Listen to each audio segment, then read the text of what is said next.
Please don't take this badly, but when I told my kids I was interviewing at the end of the afternoon will.i.am and Pat McFadden, they were slightly more impressed by will.i.am. How's it going? Well, I've had worse weeks. Honestly, you are becoming a national treasure for understatement. It's a great thing, and we weren't sure this would ever happen again. If you consider where we were 4.5 years ago, and we owe Tony Blair a great debt. I'm really grateful to him for the support he gave us during the campaign, the advice he gave us, the advice he gave me. And it's a funny thing in the Labour Party because we've got a sort of curious relationship with our past. And one of the big mistakes that we made after 2010 was distancing ourselves from the Labour government. It wasn't just a tactical mistake in my view, it was a real category error. And we wanted to correct that. And to Keir Starmer's great credit, he did correct that. But doing that in itself wasn't enough, because that was only half the job. And so what I used to say to the younger staff, and it's mostly younger staff I was working with when I was coordinating the campaign, was take pride in what Labour's done in the past, be proud of all those achievements, but they're also in the past. You can't live in them.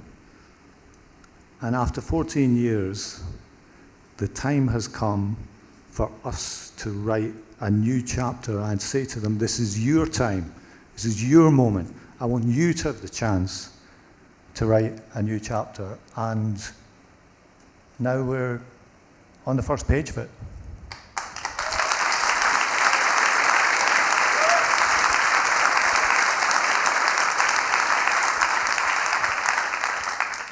And as you say, it is the first page, and you're 4 days in. How is it? Well, we had the first meeting of the new parliamentary Labour Party last night, and they're a beautiful sight. There are over 400 Labour MPs, 250 new Labour MPs. So as somebody who's been round the block a bit, I was standing there looking at them and knowing this is the future of the Labour Party, the future of centre-left politics in the UK for many years to come, right there in that room. So it's just such a great change. I think Keir's had a great start as Prime Minister. He's full of energy. I think all the signals that he sent out since the beginning, the way he's gone to Scotland, to Wales, to Northern Ireland this morning. We had breakfast with all the regional mayors. I think it was the first time that had happened in number 10. And even the his Tory early mayor, start is good. And Ben Houcham was there, yeah. And he was very positive afterwards. Absolutely. And all together in the room. Keir is, it's a funny thing to say this. Obviously, he's leader of the Labour Party, he's a Labour Prime Minister, but he's not a naturally tribal, partisan person. He's perfectly happy to work with people across the aisle. He wants to get stuff done. And just on that, The old slogan is that it was a New York mayor, I think, who said that you campaign in poetry and you govern in prose. I mean, there wasn't much poetry. Keir Starmer's campaign was not of poetry. It was prose, because that's who he is, isn't it? Yeah, it is. And that slogan was it Mario Cuomo? Yeah. And obviously he was talking in the 1980s. And that was before the age of some of the more colourful characters that we've had in politics in the last 10 to 15 years in particular. And I think it was the Polish foreign minister I saw speaking on the news the other night, where in Poland, of course, the government of Donald Tusk has defeated a right-wing nationalist populist government. And the foreign minister said that his population had had enough of the enthusiasts, as he put it. And so I think stability is underpriced. I think somebody who wants to get stuff done has been underpriced. And perhaps things have their moment. And I think this might well be a moment for that kind of leadership, which is focused on real service to the public, which isn't massively ideological in its approach, but is really determined to do the best it can. I mean, people talk about the political honeymoon period. It was a sort of, compared to 97, the victory felt slightly joyless, and maybe not for people in this room, but it just wasn't the same atmosphere after the landslide then. I wonder whether that's actually helpful to you, in the sense that, expectations are not sky high of what can be achieved, and there is a tough time ahead. Well, look, it's a different age. I get asked about this a lot. It's like being a walking history book in these interviews, Listen, I think we're a similar vintage. To compare with 1997, where I was a junior staff member with Tony Blair at the time. I think it's a different age. I'm not sure I accept that it's joyless. Actually, I'd push back a little bit against that. I think Friday was a moment of joy and release for people. I think people were heartsick of the way that we were governed. They were heartsick of the governance of the country being lashed to the obsessions of various right-wing factions. What are they, 5 families or whatever they call themselves? Well, now we don't have to care so much about what those 5 families are waking up in the morning obsessing about. And I think that is a moment, I don't know about joy, but it's a blessed relief for the governance of our country to be liberated from that. So during the campaign, you were the voice of discipline, it felt like. You were there to, I'm not going to go any further than that. That's what we've said. That's what we'll do. What is your job now as Chancellor? It's a meaningless title in the sense of Chancellor of the Duchy of Lancaster. Yeah. You're not going to spend much time in Lancaster, I guess. I like a bit of message discipline. I think that's underpriced I think too. that came through. I'm quite a big fan of it, and I learned the value of it as I was politically growing up. And I'm proud of the campaign that we ran. That there's a thing here that's also underpriced, which is responsibility. And we took a lot of stick during the campaign for being met with a series of challenges. And people would say, what about this challenge and that challenge and that challenge? And aren't you being too cautious? You're not promising to solve all this. And there's a natural tendency among people on the centre left and people in the Labour Party to want to say, yeah, I've got a plan for that. I can fix that, because that's what they're in it for. They want to change the world. They want to do good things. But we were aware of the economic position of the country. We were aware of the inheritance that we would have. And I don't want to be too partisan at this event, but we looked at that Tory manifesto, and they should have been more aware than us, because they knew what was under the hood in a way that no opposition can. And they still came out with tens of billions of pounds of unfunded tax cuts. And I actually think, from our point of view, there was only one really responsible voice in that election campaign, and it was the Labour parties. Now, you ask me what I do now. As a Minister for the Cabinet Office, I've been trying to find out more about this in the last 5 days. One of the things you do is you do the things that the Prime Minister doesn't want to do. And really, I think for change to be driven, and we've had a lot of discussion today about how change is driven, about the application of technology in particular. The government spends about £1 trillion per year. We had a lot of debate in the election about £1 billion here and £1 billion there. If you want to get more bang for your buck out of the trillion that you're already spending, then you need change driven from the centre. Whether that's the application of technology, changes in the way that different public servants work together, reforms in how things are done, innovation, creativity. When I say driven from the centre, I don't mean it's all got to be top down, but I think the centre can play a really valuable role in unblocking things, in making sure decisions are made, and really bringing together experience in a good way. And that's what we're going to try to do. Yeah, and I mean, look, you won't have been here because you're running a department, but the discussion that took place between Tony Blair and William Hague earlier was about this will not happen unless someone is driving it.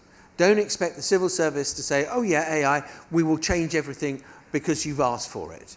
It needs someone to sort of crack the whip and to ensure that this is happening and that there is kind of, you're not kind of opposition and delay and obfuscation and all the rest of it. Sure, well look, I'd say two things, and this isn't just because I've been in there for 5 days and I've been captured, but I don't think the previous government did much good by going around beating the civil service up. You know.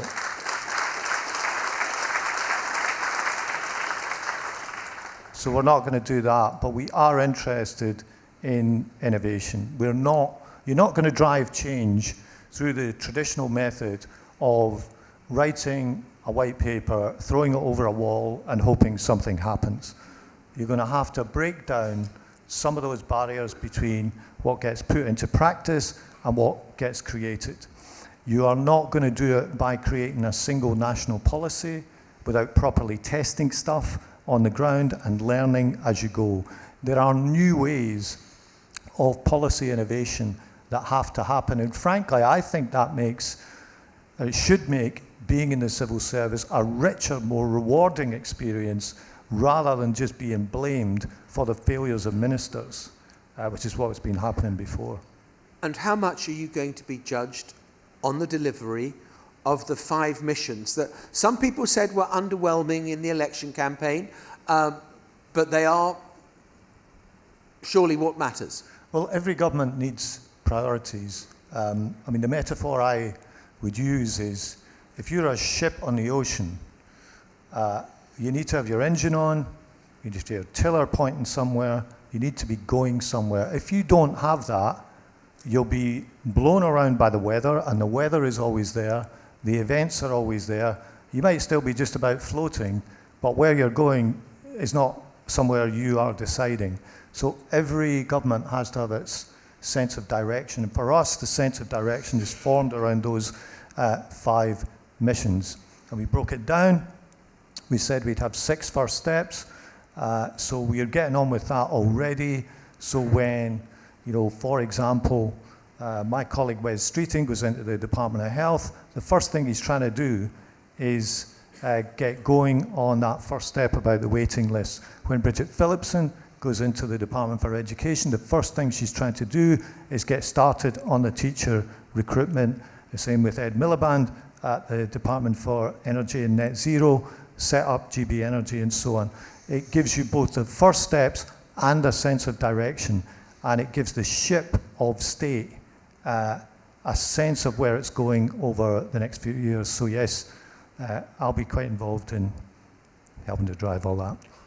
Do you sense that there is an impatience to see, I mean, look, you say about driving economic growth, you know, and it's been a long time since Britain had 2% economic growth.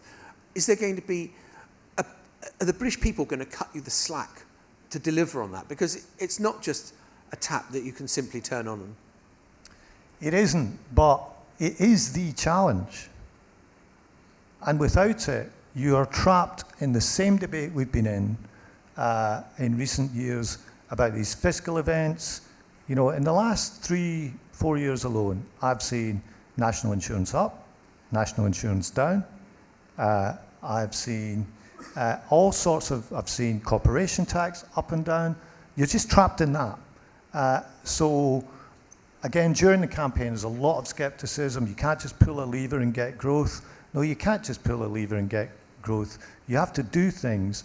But unless Britain solves this challenge, it won't get out of this bind that it's in. So that is why, even within the first few days, that's why Rachel Reeves standing up saying, we are going to call in some of these big blocked planning projects and things that have been locked and see if we can unlock them. We're going to combine these different national banks into one proper organization. We're going to have a national wealth fund. We're going to release the ban on onshore wind. We're going to restore the national house building target. And that's in the first few days. So there are things you can do. Look, I know it's tough. I'm the last person that would sit before you and overpromise. I'd far rather underpromise and overdeliver. But the point is to start. The point is to make a beginning to get going. And that's what I think we're already doing, and you'll see more of over the next few weeks. And Pat, let me ask you about something wider, which is about what we saw in this election, 4 million votes for reform. Their presence, it cost the Conservatives a lot of seats in this general election, but they're now second in 80 or 90 seats held by the Labour Party. You've seen the split in voting on the other side as well, with independent candidates running against over Gaza and picking up huge support. Support for the two main parties has never seemed more fractured. Do you worry about the political debate in this country, and that maybe what we've seen in France growing over years is something that could soon be arriving on these shores too? Curiosity is an essential quality of political leadership. And I was brought up on fairly traditional Labour versus Tory fights. And a lot of them were about tax and spend, actually. That was the terrain. The terrain is changing. And the duty of curiosity on people who are in politics now really applies. Prediction's a dangerous thing in politics, but I think that the next political fight is going to be quite different from the last one. And I think this is important internationally. I believe that around the world, people will look at a strong centre-left government here in the UK to see how we deal with this question. And I can assure you, we can see the terrain. We know that this is changing, and that we know that we are in a different kind of argument in the future, and we're alive to it. And there's a really important onus on all of us to win this and to make sure that we stand strong for things that we believe in. When I see a force out there saying, don't have the NHS, parroting Putin's propaganda, then I think it's really important to stand up against that, defend the NHS, and face down Putin's propaganda, and I can assure you all we're going to do that.